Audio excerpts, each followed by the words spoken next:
well, we're going to start on the Falcons. The Falcons, this team holds a special place in my heart because on the projection page, this is the default team that just comes up right away. So it's like just because I've seen them more times than anyone else, I feel like these are really imprinted into my mind.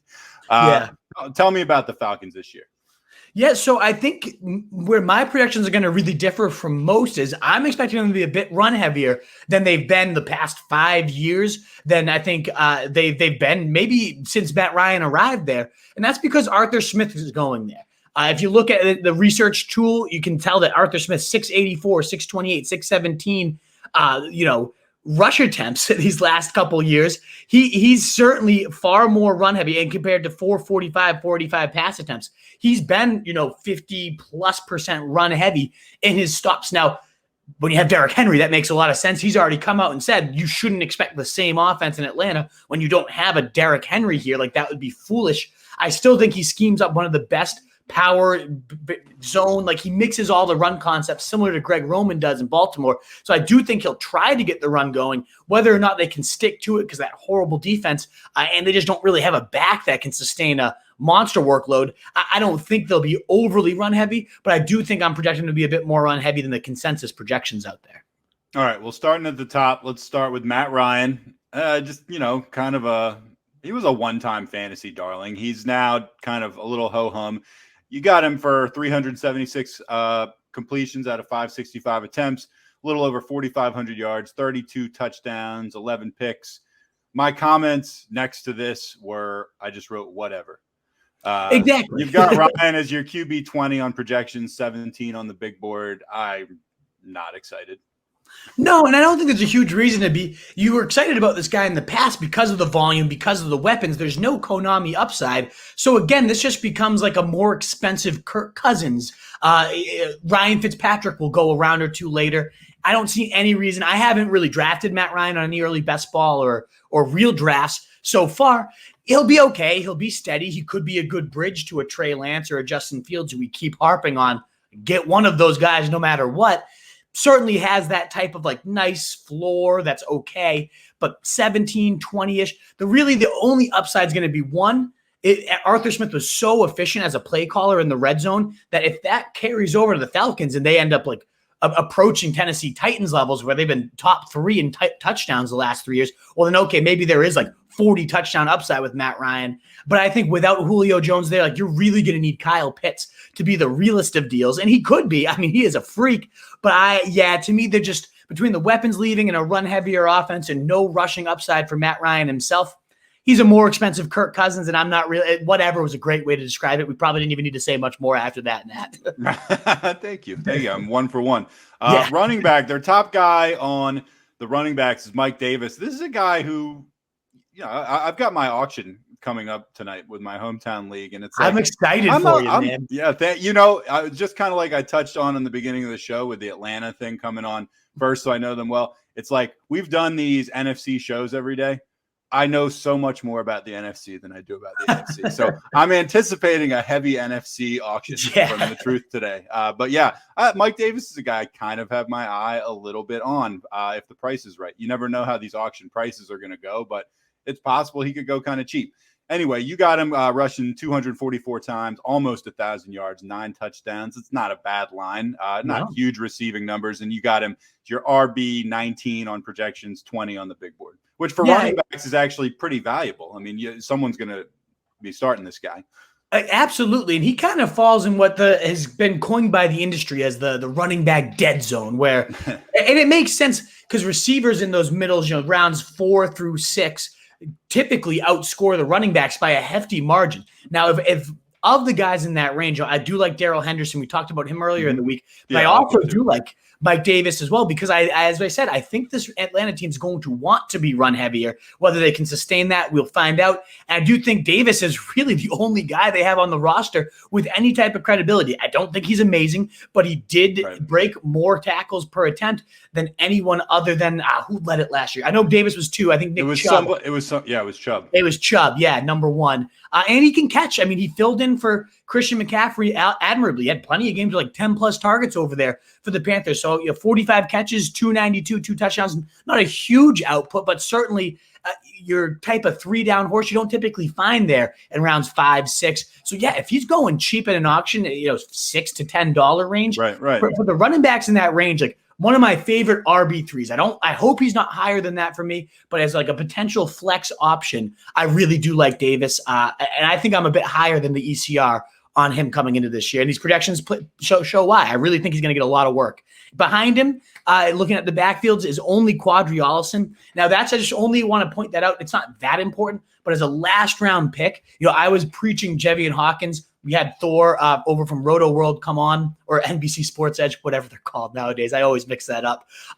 He loves Jevian Hawkins as an undrafted free agent, but unfortunately, 6 yards on 7 carries in the opening preseason game, whatever it ended up being. The team is very clearly committed to Quadri Allison, according to the camp reports, that he's the clear number 2. Well, that is important in the sense that Mike Davis hasn't held up to volume. He's typically broken down, as he did last year, by the end of the season. So Allison could end up becoming, he's a big guy, like 240 pounds, like real thick. He could end up becoming like very, very, very, very, very light Derrick Henry if something happens to Mike Davis and he's the only guy left. Could be a good source of touchdowns. So I love stabbing at him in the last rounds of these best ball drafts. If you're going 20 rounds in a hometown league or something, not a bad like $1 late flyer. Certainly not the top of my list on that, but just a name to toss out there. All right, let's move on to the receiving core. And of course, that starts with Calvin Ridley. This is where the intrigue begins. Yeah. Yeah, right. 97 catches. You got him for almost 1,400 yards, 11 touchdowns.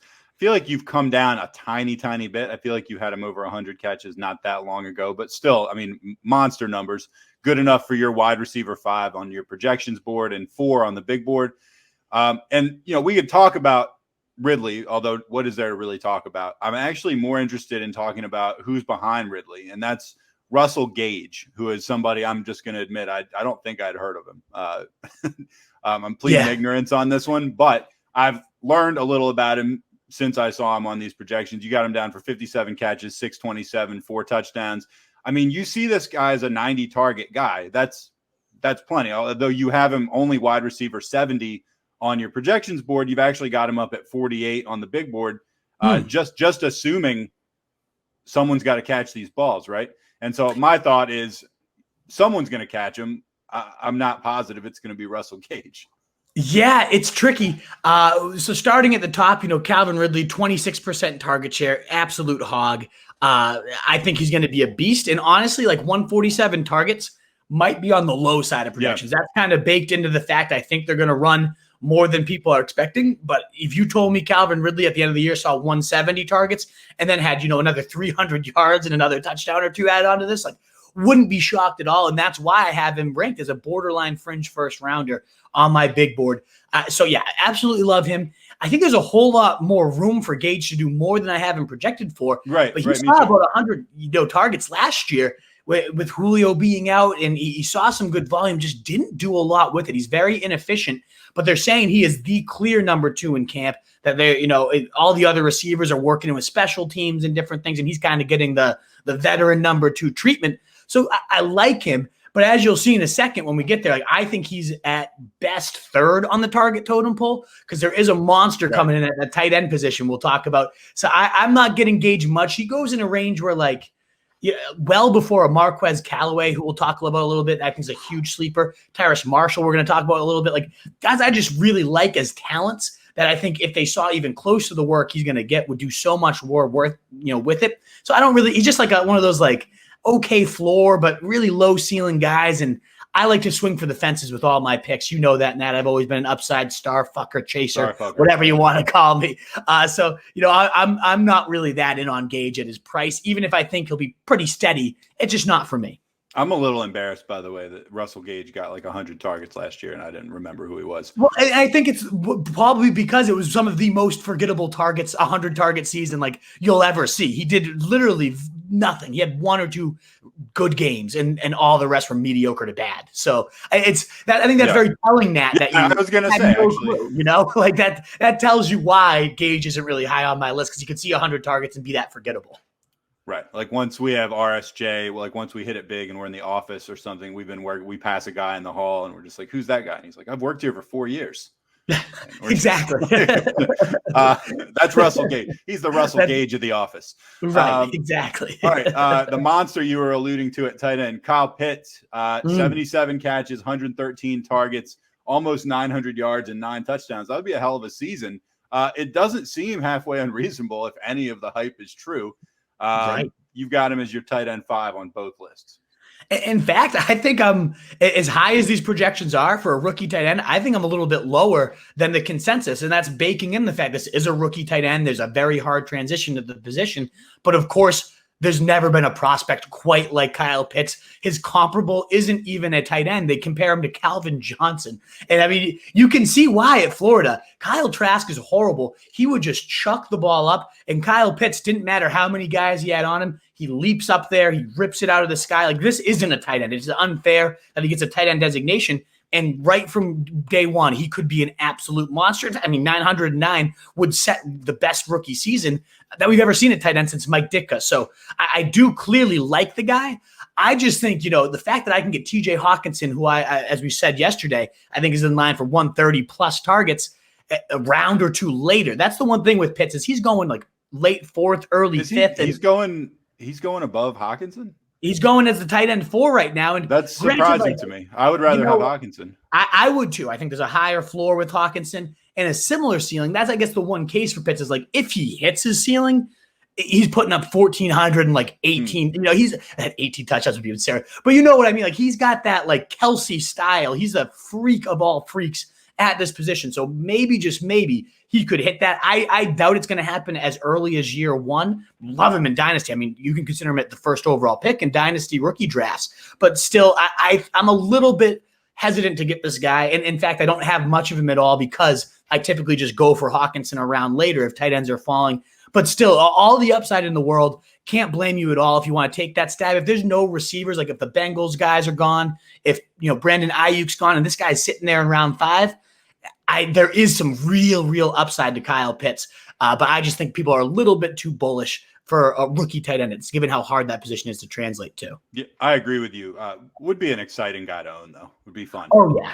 Like if you get him, he's one of those things in an auction that I expect he'll go for more than typical because it's a buzzy name. It's sexy. It's Kyle Pitts, the freak, right? Like those are the guys that always go for more in auctions and they probably should. Whereas Hawkinson's like, Lions, gross. You'll get Hawkinson for like $7 cheaper than Pitts ends up going. But yeah, I mean, it's one of those guys, you see him on your roster, you're excited about, the people in front of you are going to be like, oh, Pitts, you took him from me. Like you get all the draft day reactions, but we don't win on draft day reactions, unfortunately. No, sadly not. What is up, you fantasy wolf? Thanks so much for tuning in. If you haven't already, share your thoughts in the comments, check out some more videos, and join the newest Wolfpack by subscribing below.